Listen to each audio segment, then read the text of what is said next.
안녕하세요. 제1이비인후과 현동우 원장 인사드리겠습니다. 오늘은 아데노이드 수술에 대해서 말씀을 드리기 위해서 수술방에서 촬영을 진행하게 되었습니다.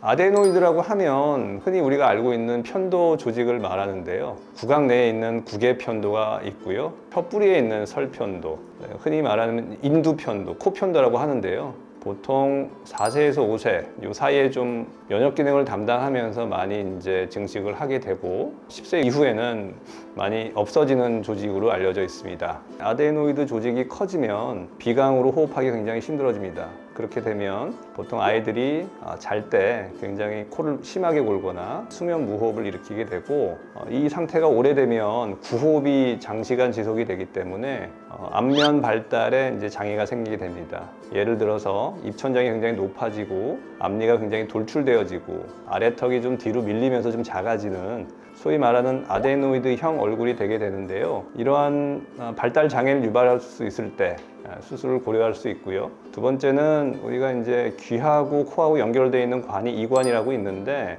그 이관 인접한 부분에 아데노이드라는 조직이 있습니다.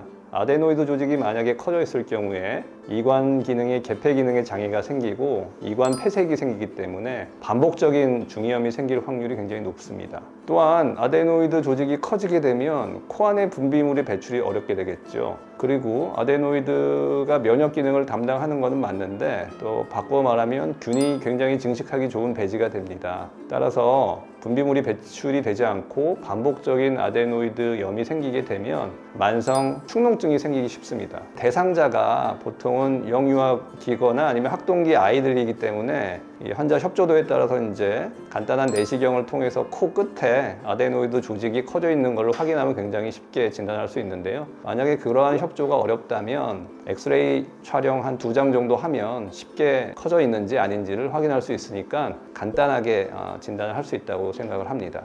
마지막으로 그러면 어떻게 수술을 하는지 굉장히 궁금해 할 텐데요. 수술 자체는 굉장히 간단한데 어쩔 수 없이 전신 마취를 하게 되게 됩니다.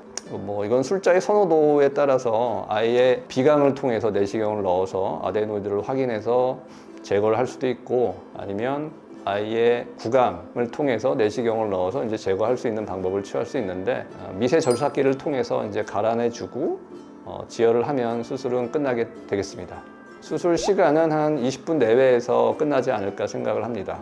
요게 이제 내시경을 통해서 아데노이드 조직을 확인한 다음에 요게 이제 아데노이드를 갈아내는 특수한 기계인데 요게 석션도 되면서 조직을 좀 당기면서 아주 미세하게 갈아내는 기구입니다. 내시경을 통해서 이제 지혈 기구를 써서 지혈을 충분히 한 다음에 이제 수술을 끝나게 됩니다. 수술 후에 이제 주의사항은 가장 크게 나타날 수 있는 합병증은 역시 출혈이라고 할 수 있고요. 그 출혈 부위가 굉장히 코 깊숙한 부위이기 때문에 예기치 않은 출혈이 되면 어쩔 수 없이 다시 전신 마취를 해서 지혈을 해야 되는 상황이 발생할 수도 있습니다.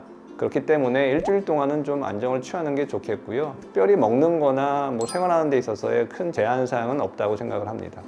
결론부터 말씀드리면 이 수술은 통증은 없습니다. 구개편도를 흔히 제거를 했을 경우에는 통증이 좀 수반되기도 하는데 인두편도, 아데노이드 단독으로 수술할 경우에는 전혀 통증이 없으니까 마취를 충분히 깬 후에 당일 퇴원하는 경우도 한 50% 되고요. 또 이제 마취를 했기 때문에 하루 계셨다가 가시는 경우가 한 50% 되겠다고 생각을 하면 될 것 같습니다. 네, 오늘은 아데노이드 수술에 대해서 얘기를 하려고 수술방에서 직접 촬영을 했습니다. 네, 수술방에서 직접 촬영한 이유는요, 역시나 이제 부모님들이 걱정을 좀 덜어드리기 위해서 이렇게 직접 수술방에서 촬영을 했고요. 말씀드린 것처럼 전신 마취를 통해서 수술을 해야 되는 것이기 때문에 전신 마취가 되는 병원을 선택하는 게 이제 필수적이라고 생각을 합니다. 이상으로 오늘 아데노이드 수술에 대해서 간략하게 설명을 마쳤고요. 좋아요, 구독 눌러주시고 질문 많이 해주시면 거기에 대해서 답변을 잘 드리도록 하겠습니다. 감사합니다.